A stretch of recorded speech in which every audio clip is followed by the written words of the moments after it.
नमस्कार मित्रों, अलवर वाले गुरुजी यूट्यूब चैनल में आप सभी का पुनः हार्दिक स्वागत है। तो आज हम पिछले वीडियो में बात कर रहे थे घड़ी की। तो हमने पिछले बार घड़ी में बात की कि कौन सी सुई कितने डिग्री का कोण का निर्माण करती है और दर्पण प्रतिबिंब के बारे में बात की। अब जो हमारा नेक्स्ट टॉपिक है वो होगा जल प्रतिबिंब।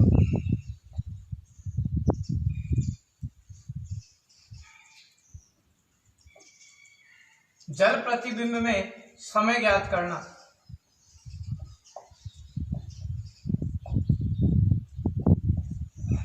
जल प्रतिबिंब में समय ज्ञात करना। तो मित्रों, जल की एक खास बात यह होती है कि जल के पास जो वस्तु होती है वो पास दिखाई देती है और तो जल से जितनी दूर होती है वो दूर दिखाई देती है। तो जल में समय ज्ञात करने के लिए हमारे पास तीन तरीके हैं।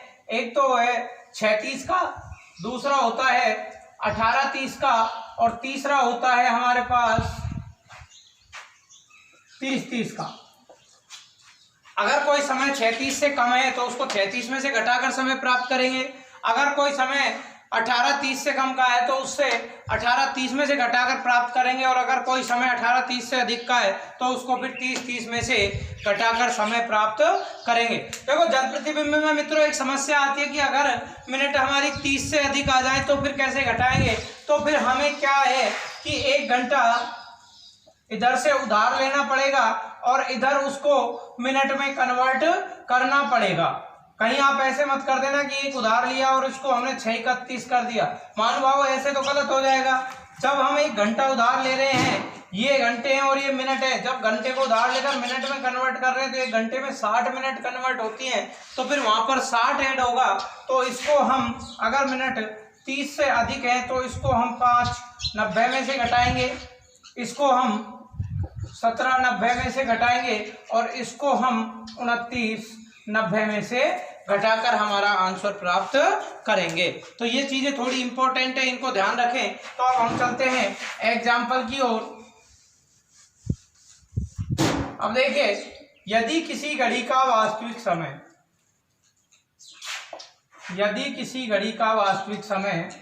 7:49 है, यदि किसी घड़ी का वास्तविक समय 7:49 है तो उसको जल प्रतिबिंब में देखने पर क्या समय दिखाई देगा। तो देखिए 7:49 क्या है, हमारा 36 से अधिक है। तो अब हमें किस में से घटाना पड़ेगा, 18:30 में से। लेकिन मित्रों 30 से अधिक मिनट है तो इसको हम कन्वर्ट करेंगे किसमें, 17:90 में। और 17:90 में से हम जब 7:49 घटाएंगे तो यहाँ पर बच जाएंगे हमारे 41 और यहाँ पर बच जाएंगे 10। तो मित्रों, जब किसी घड़ी का वास्तविक समय 7:49 है तो उसको अगर जल प्रतिबिंब में अगर उसका समय ज्ञात करना है तो उसमें समय हमें दिखाई देगा जो है हमारा 10:41। इसके बाद मित्रों हम नेक्स्ट एग्जाम्पल की बात करें तो अगर हम वास्तविक समय लेते हैं 4:40 का। तो मित्रों अगर इसको दर्पण प्रतिबिंब में पूछा जाए तो 5:30 से कम है तो इसको हम 36 से कम है तो इसको हम 36 में से घटाएंगे। तो इसको अगर देखो 30 मिनट से अधिक है 40 मिनट, तो इसको हमें कन्वर्ट करना पड़ेगा 1 घंटे को मिनट में। तो ये बन जाएगा हमारा 5:90 और 5:90 में से जब 4:40 घटाएंगे तो हमारा आएगा 50 और इधर से आ जाएगा 5 में से 4 घटाने पर 1। तो अब हमें यहाँ पर ज्ञात हो गया कि हमें जो जल प्रतिबिंब में समय दिखाई देगा वो होगा हमारा 1:50।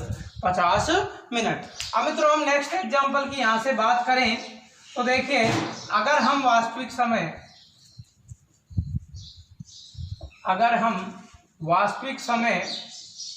20:20 लेते हैं। मित्रों अगर हम वास्तविक समय 20:20 लेते हैं तो अब हमारे पास ये है कि अब समय 18:30 से भी अधिक है। तो अब हमने आपको तीसरा समय बताया था, वो क्या था हमारा 30:30 और 30:30 में से हम अगर 20:20 घटा देंगे, डायरेक्ट घट जाएगा क्योंकि 20 मिनट 30 से कम होती हैं। तो यहाँ बच जाएंगे 10 और यहाँ पर भी बच जाएंगे 10। तो मित्रों जो समय दिखाई देगा जल प्रतिबिंब में वो हमें दिखाई देगा 10:10। तो मित्रों ये तीनों प्रकार के एग्जाम्पल हुए। अब हम नेक्स्ट टाइप की अगर बात करें तो वो होती है हमारी समान दिशा।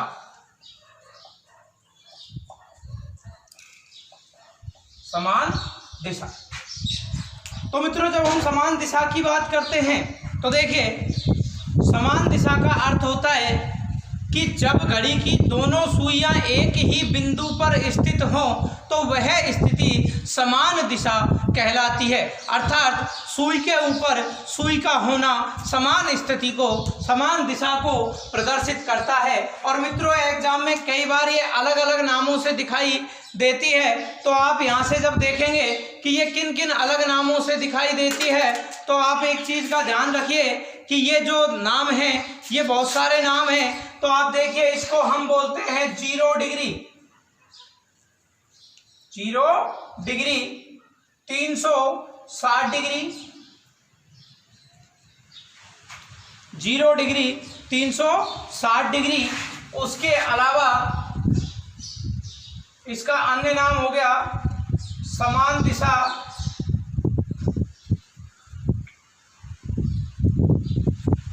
इसके अलावा हो गया एक दिशा में, इसके अलावा हो गया एक स्थान पर। बहुत सारे नाम हैं जो अगर आप देखना चाहें, देखिए 0 डिग्री, 360 डिग्री, समान दिशा, एक दिशा में, एक स्थान पर, ऊपर नीचे, एक साथ,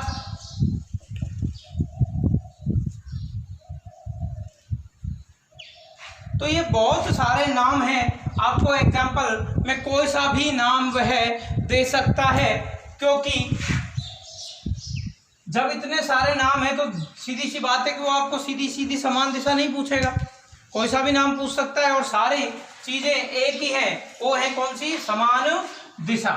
अब आपको अगर आप नोट्स बना रहे हो तो आप एक चीज का ध्यान रखें कि इसका एक नियम नोट कर लें कि यह स्थिति 12 घंटे में 11 बार, यह स्थिति 12 घंटे में 11 बार तथा 24 घंटे में 22 बार बनती है। यह स्थिति 12 घंटे में 11 बार और 24 घंटे में कुल 22 बार बनती है। अब जो इसे ज्ञात करने का फॉर्मूला है वह है x गुणा 60/11। देखिए मित्रों कोई भी समय आएगा वो इस प्रकार से आएगा, 4 से 5 के मध्य घड़ी की दोनों सुइयां कब समान दिशा या 0 डिग्री या 360 डिग्री पर होती है, तो जो पहले वाला समय है वह हमें हमेशा x मानना है और दूसरा वाला समय हमें y मानना है, या x की जगह हम लिख सकते हैं पहले वाला समय, पहले वाला समय, क्योंकि कई गाइडों में इसको x और इसको y प्रदर्शित करके देते हैं। तो आप इस चीज का ध्यान रखें कि पहले वाला समय लेना है हमें हमेशा और गुणा में 60/11। मित्रों अब आपके दिमाग में एक चीज आ रही होगी कि जो यह स्थिति है ये 12 घंटे में 11 बार क्यों बनती है। तो एक ऐसा समय है जहां पर यह स्थिति नहीं बनती।